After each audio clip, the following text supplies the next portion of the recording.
Hi everyone, Clay here. I'm here with my grandpa, or Gadda as we call him, and we're here at his workshop again, and we're looking at the 1964 Falcon Sprint.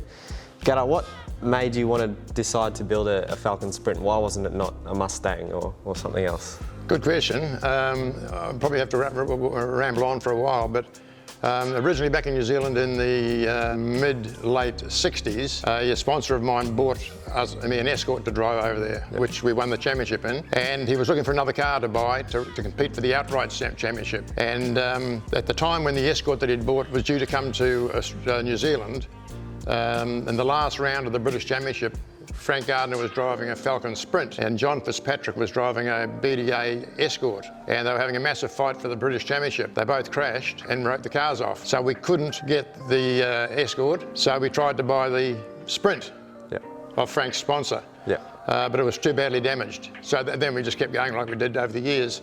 So when I sort of tapered down my driving in the main game, I decided it'd be good to have a little car and have a bit of fun in. And the Bianchi series, which is now Touring Car Masters, was just in the process of starting off. So I thought, oh, okay, well, I'll build a Falcon Sprint as a tribute to Frank Gardner. Well, it doesn't look like his, it's the same sort of car as his. And as we got going in the building of the car, of course, we had a 289cc engine, which allowed you to run more revs and a lighter weight. So it was all calculated from your engine size to the weight of your car to the amount of revs you had. I felt that a nice light car would perform good, and I built it for fun with Bruce Tyson and Mick Webb, and it got more serious as the years went on. So it started to cost too much money, and the rules changed. So I stopped running it, and I built the Javelin. Yep.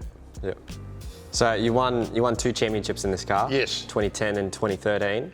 What were the advantages compared to all the other cars like the Mustangs? Well, the advantages were, to be honest, that it was lighter on its tyres, so it could keep going at the same speed for longer than the Mustangs and the Camaros, because they were 1,600 kilos, where this was 1,300, and so that's where you got the benefit. But we really didn't look into it too much. We just thought, no, Falcon Sprint, that'd be great, because there wasn't any here. There'd been some in Group N, but it worked out to be really, really good. Can we have a look under? Yeah, no problem. You can't see a lot, but it's that's the big air cleaner, and that obviously is a scoop to scoop the air from going into the radiator.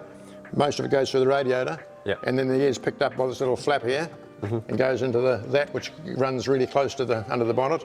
That's how you get your air. So you can't see a lot of the engine, but it runs a 4-speed gearbox, forward 9-inch diff. Fully floating axles, good brakes, but no, it's great. One last question, Gad. When can I have a drive?